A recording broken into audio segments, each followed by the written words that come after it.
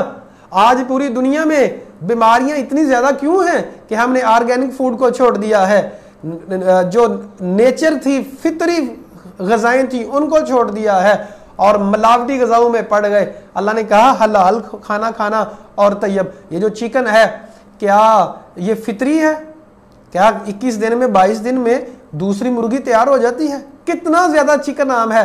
یہ کوک ہو گئی, سپرائٹ ہو گئی, یہ مطلب یہ جو کولڈ ڈرنکس ہیں, اور چکن کتنا عام ہے ہمارے معاشرے میں, اتنی ہی عام ہمارے معاشرے میں بیماریاں ہیں.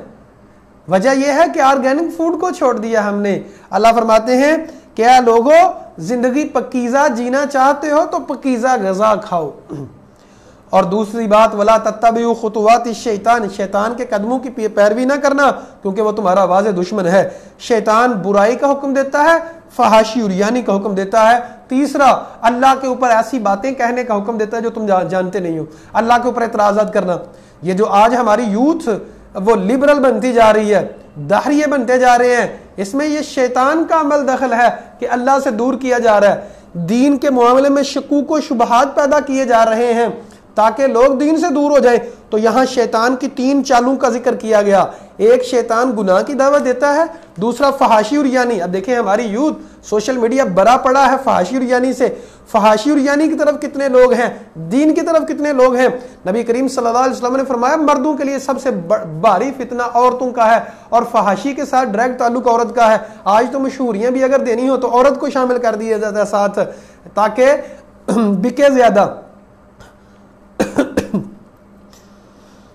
لوگوں نے عورت کو وہ کاروبار کے لیے وجہ بنا لیا ہے، فحاشی، اور شیطان بھی یہی چاہتا ہے۔ اسی لیے لوگ آج رحمان سے بہت دور ہیں اور شیطان کی چالو میں ہے۔ تیسرا، رب کے بارے میں شکوک و شبہات، دین کے بارے میں شکوک و شبہات ڈالنا یوتھ کے اندر تاکہ لوگ دین سے دور ہوں، اور اسی وجہ سے لوگ دین سے دور ہو رہے ہیں۔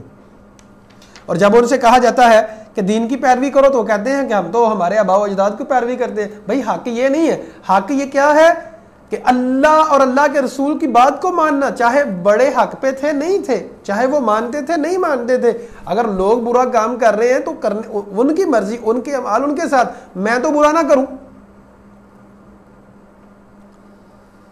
یا ایھا الذین آمنوا کلوا من طیبات ما رزقناکم، یہاں بھی یہی کہا جا رہا ہے کہ ایمان والو کہ اللہ تعالیٰ نے جو رزق تمہیں دیا ہے اس کو وہ پکیزہ کھاؤ، واشکروا للہ، اور اللہ تعالیٰ کے لیے شکر کرو اگر تم اسی کی عبادت کر رہے ہو۔ یہاں آیت نمبر 173 کے اندر اللہ تعالیٰ نے حرام چیزوں کی بات کی کہ حرام چیزیں تمہارے اوپر کون کون سی ہیں۔